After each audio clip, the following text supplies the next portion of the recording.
मनुष्य का भविष्य भगवान के हाथ में है, परंतु ज्योतिषित विद्या भी हमें भविष्य बताती है। कभी-कभी बहुत परेशानी में हम इसका सहारा ले एक लेते हैं। बात हमें बताओ कि भविष्य का मतलब है जो कुछ हमने पूर्व में कर्म किए हैं उसके अनुसार इस शरीर की रचना हुई और इस रचना में वो लिख गया है कि इतने वर्ष में ये, इतने वर्ष में शुभ अशुभ, सुख और दुख। ठीक है ना? अब जो हम भजन कर रहे हैं ये कहाँ लिखा था? हम इसके प्रभाव से लेख को भी मिटाएंगे, इसके प्रभाव से हम भगवान को प्राप्त करेंगे। हमारे भाग्य में कुंडली में नहीं लिखा भगवत प्राप्ति, हमारी कुंडली में नहीं लिखा कि हम कौन सी सिद्धि प्राप्त करेंगे भजन से। ये मानव देह केवल पशु का देह नहीं है कि जो हमारे भाग्य में लिखा है वही हम केवल भोगेंगे। नहीं, हम नवीन कर्म करेंगे, ऐसे महान कर्म करेंगे, ऐसा भजन करेंगे कि अपने भाग्य को मिटार दे, तभी भगवत प्राप्ति होती है। अगर हमें अभी कोई बता दे कि परसों आपको एक कष्ट होने वाला है, बच नहीं सकते हो, तो परसों कष्ट होता तब हम दुखी होते, लेकिन दुखी तो हम आज से हो गए ना।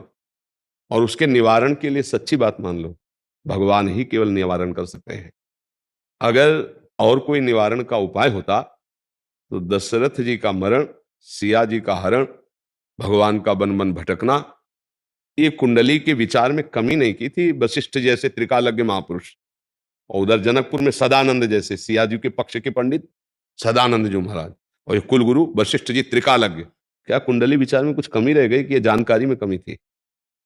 वो ऐसे हाथ मींचते हुए भरत जी से कह रहे, सुनो भरत, भावी प्रबल बिलख कहो मुनिनाथ, हानि लाभ जीवन मरण जस अपजस विधि हाथ। क्या करो? सही ढंग से चलो, भगवान का आश्रय लो, भगवान की लीला कथा सुनो, नाम जप करो, अपने कर्तव्य का पालन करो, जो दुख सुख आए उसको सहते रहो। अगर हमको बता दे कोई कि आज के 5वें दिन भारी संकट आने वाला है, और वो भारी संकट 5वें दिन किस रूप में आता कि नहीं आता, हम आज ही से डिस्टर्ब हो गए, बढ़िया ये कि जानो ही मती, जो कुछ आवेगा भगवान है, हम सहने के लिए तैयार हैं, हमारे कर्म का फल होगा।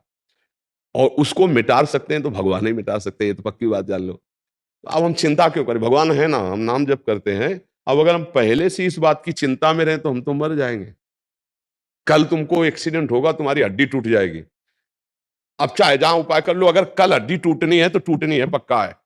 लेकिन हम आज से क्यों तोड़ के बैठ जाए अपने दिमाग को, अपने बल को, आत्मबल को? हो सकता है वो जो लिखा है वो कल टल जाए, हो सकता है, क्योंकि भगवान के भरोसे सब हो जाता है। भगवान बड़े बड़े लेख को भी बदल देते हैं, तो हम उनका आश्रय लें, उनका भजन करें, उनकी सेवा करें और अपने कर्तव्य का पालन करें।